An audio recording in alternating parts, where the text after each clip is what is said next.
Hello friends! This week we're starting off our new lesson series, True Story, where we'll be talking about stories from some of our favorite movies and some stories from the Bible. If you've seen Toy Story, and I'm hoping you have because it's awesome, you'll remember that Woody has a bit of an identity crisis because Buzz Lightyear arrives on the scene and steals the title of Andy's favorite toy. And you feel for Woody. Before Buzz, Woody knew exactly who he was. He was special, important, a leader.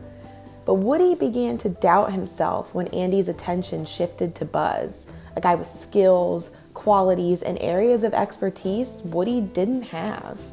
I mean, it wasn't very cool of him to plot Buzz's demise and all, but it's hard when you feel insecure, jealous, or afraid that you don't matter.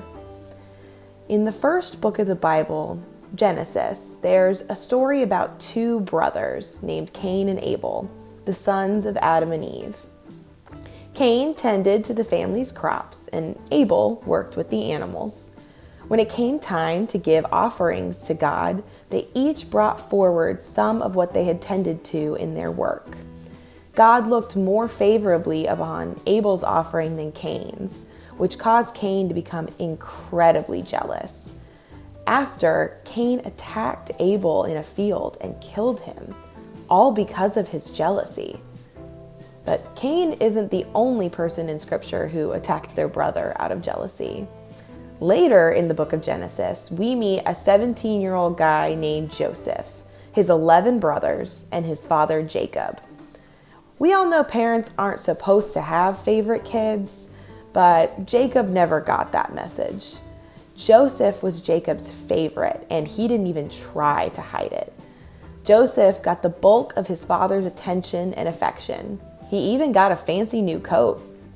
His brothers all knew Joseph was their dad's favorite, and they weren't happy about it, especially when Joseph started having dreams that he would someday rule over his brothers.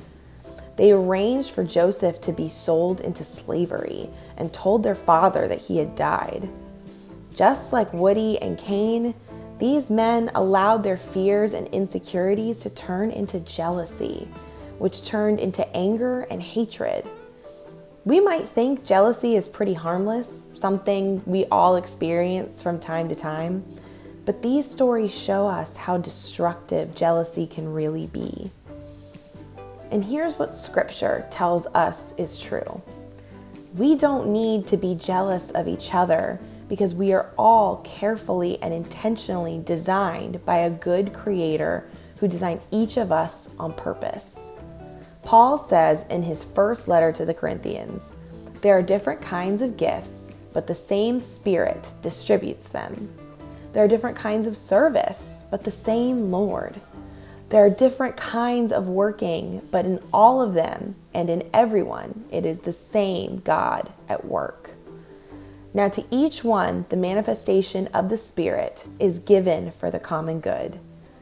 To one, there is given through the Spirit a message of wisdom, to another a message of knowledge by means of the same Spirit, to another faith by the same Spirit, to another gifts of healing by that one Spirit, to another miraculous powers, to another prophecy, to another distinguishing between spirits, to another speaking in different kinds of tongues, and to still another the interpretation of tongues. All these are the work of one and the same Spirit, and He distributes them to each one just as He determines. Just as a body, though one, has many parts, but all its many parts form one body, so it is with Christ. We are all created in the image of God with gifts that are unique to who God created us to be.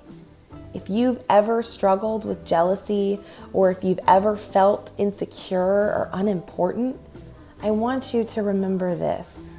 We can have confidence in who we are because of who our Creator is. Because of who God is, we can trust how God made us. Bye, friends.